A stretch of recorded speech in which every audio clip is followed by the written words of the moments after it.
ঘরের ভিতর থেকে দরজায় এঁটে দিয়ে আমার ছেলের এক রুমের ভিতর আটকায় দিয়ে আমাকে করে তারপরে বলছে প্রথম হচ্ছে শাহিন। স্বামী মারা যাবার কারণে সন্তানকে নিয়ে বাড়িতেই থাকতেন এই মহিলা। একা থাকার সুবাদে একই এলাকার শাহিনের কুনজর পড়ে তার উপর।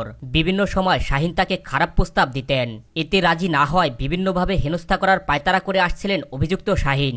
এরই মধ্যে শনিবার সন্ধ্যায় শাহিন ও তার সহযোগী হাসান এই মহিলার ঘরে প্রবেশ করে এবং পালাক্রমে এই গৃহবধূর উপর পাশবিক নির্যাতন চালায়। শাহিন আর হচ্ছে যে হাসান, আব্দুল হাসান থেকে দরজায় এঁটে দিয়ে আমার ছেলের এক রুমের ভিতর আটকায় দিয়ে আমাকে করে তারপরে বলছে প্রথম হচ্ছে শাহিন, দ্বিতীয়বার আব্দুল হাসান উনি আছে যে আমার সাইডের লোক। আমার বাসায় ভাড়া ছিল, বাসা ভাড়ার টাকা 10,000 টাকা দিছিল না, তাই দারোগা তালা দিয়ে দিছিল, দিলে ওনারা তালা ভেঙে বেরিয়ে গেছিল। এখন পরবর্তীতে আমার সাথে এই ব্যবহারটা এই ধরনটা এরকম এটা করলো আমার সাথে। পাশবিক নির্যাতন চালানোর পরও ক্ষান্ত হয়নি শাহিন ও তার সহযোগী। এই গৃহবধূর কাছে 50,000 টাকা দাবি করেন। টাকা দিতে অস্বীকৃতি জানানোর পর ভুক্তভোগী এই গৃহবধূ চিৎকার শুরু করলে এ সময় শাহিন ও তার সহযোগী ক্ষিপ্ত হয়ে এই গৃহবধূকে বাড়ির সামনে গাছের সাথে বেঁধে চুল কেটে দিয়ে ভিডিও করে তার সামাজিক যোগাযোগ মাধ্যমে ছড়িয়ে দেয়। বলছে কি 50,000 টাকা দিয়ে নালি গাছের সাথে বেঁধে তোকে হচ্ছে কি যে ইয়ে করবো, মারধর করে ভিডিও করে ছেড়ে দেবো। আমার বাসা থেকে নিচে লাগাই গাছের সাথে বেঁধে তারপরে মেরে চুল কেটে দড়ি দিয়ে বেঁধে শাহিনী দড়ি দিয়ে বেঁধে আমাকে মেরেছে।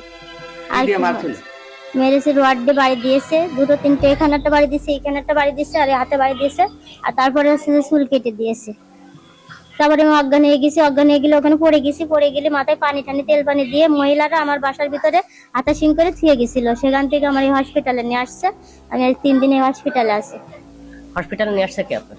আমার আত্মীয়রা। ভুক্তভোগী এই গৃহবধূর ছেলে জানান তাকে পাশের রুমে নিয়ে দরজা বন্ধ করে দেয় শাহিনের সহযোগী। এরপর তার মাকে মারধর করে গাছের সাথে বেঁধে ভিডিও করে তার সামাজিক যোগাযোগ মাধ্যমে ছড়িয়ে দেয়। আমাদের গ্রামের থেকে দুজন বেড়াতে এলো, আমাদের বাড়ি দেখতে এলো, দেখলাম বাড়ি কিনেছি। তাই ওটা আমি এদের বই বসে, ওরা আমার সাথে গল্প করছে আর বিস্কুট চা খাচ্ছে। খাওয়ার সময় ওটা ওই শাহিন আসলে এসে ওটা ভিতরে তো দরজা লক করে দিয়ে দিয়ে মার আর ওকে মারছিল, মারে 50,000 টাকা চাচ্ছিল। তারপরে তার ভেতরে ওটা মার মাসে যখন সেখানে আমি গিয়েছি, গেলে ওটা আমার ওটা ধরে ওই ঘরে আটকাই দিয়েছে। আমার আর ওদের ওই দুজনের সাথে আটকাই দিয়েছে, দিয়ে মার ওই ঘরে নিয়ে গিয়েছে। নিয়ে যাওয়ার পরে তার ভেতরে দরজা খুলে দিল, দিয়ে তারপরে মারতে নিয়ে গাছের সাথে বাইন্ধে ভিডিও করে তাই নেটে ছেড়ে দিয়েছে। নির্যাতনের শিকার হওয়া এই গৃহবধূ জ্ঞান হারিয়ে ফেলে স্থানীয়রা তাকে উদ্ধার করে ঝিনাইদহ সদর হাসপাতালে ভর্তি করে। এই খবর ছড়িয়ে পড়ার পর এলাকা জুড়ে ব্যাপক চাঞ্চল্যের সৃষ্টি হয়। স্থানীয়রা অভিযুক্ত শাহিন ও হাসানের দৃষ্টান্তমূলক শাস্তির দাবি জানান।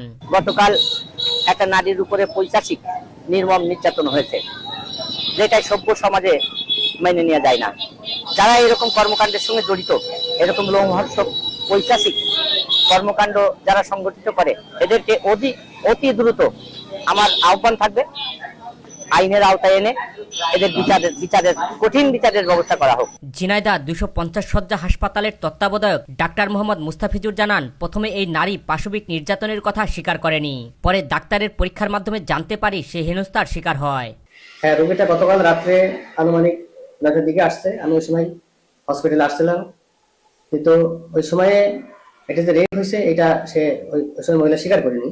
পরবর্তীতে যারা ইমার্জেন্সি মেডিকেল অফিসার হিসেবে দায়িত্ব ছিলেন তাদের কাছ থেকে জানতে পেরেছি রোগী এখন আমাদের গাইনি ওয়ার্ডে ভর্তি আছে, তাকে এক্সামিন করা হয়েছে এবং সর্বোচ্চ চিকিৎসা সেবা আমরা দিচ্ছি। এখন রোগীর অবস্থা কেমন? এখন রোগী আগে থেকে ভালো আছে। দেখলাম চুলও কেটে নিয়েছে, দেখেছেন নাকি? মারধরের কোনো ইয়ে হয়েছে নাকি?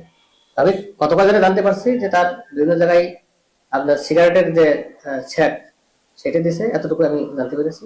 ভুক্তভোগী নারী থানায় এলে এজাহার নেয় পুলিশ। তদন্ত করে পুলিশের পক্ষ থেকে সর্বোচ্চ আইনগত ব্যবস্থা গ্রহণ করা হবে বলে জানায় অতিরিক্ত পুলিশ সুপার। ঝিনাইদহ জেলার কালীগঞ্জ উপজেলায় একজন মহিলাকে নির্যাতন করার একটা তথ্য আমাদের কাছে এসেছে। আমরা এই তথ্য যাচাই বাছাই করে মহিলাকে থানায় আবার ডাকা হয়েছে, তিনি থানায় এসে অভিযোগ করেছেন। আমরা এই বিষয়ে সর্বোচ্চ আইনগত যে ব্যবস্থা আছে সেটা আমরা গ্রহণ করব এবং যে কোনো বিষয়ে, বিশেষ করে নারী ঘটিত বিষয় একটা সেন্সিটিভ ইস্যু, কোন নারী যদি নির্যাতিত হয় তাকে সর্বোচ্চ ন্যায় বিচার দিতে আমরা বদ্ধপরিকর। ভুক্তভোগী ও তার পরিবার এখন ন্যায় বিচারের অপেক্ষায়। মানবাধিকার কর্মীরা বলছেন, এমন ঘটনায় দ্রুত বিচার নিশ্চিত না হলে সমাজে এই ধরনের ঘটনা আরও ঘটতেই থাকবে।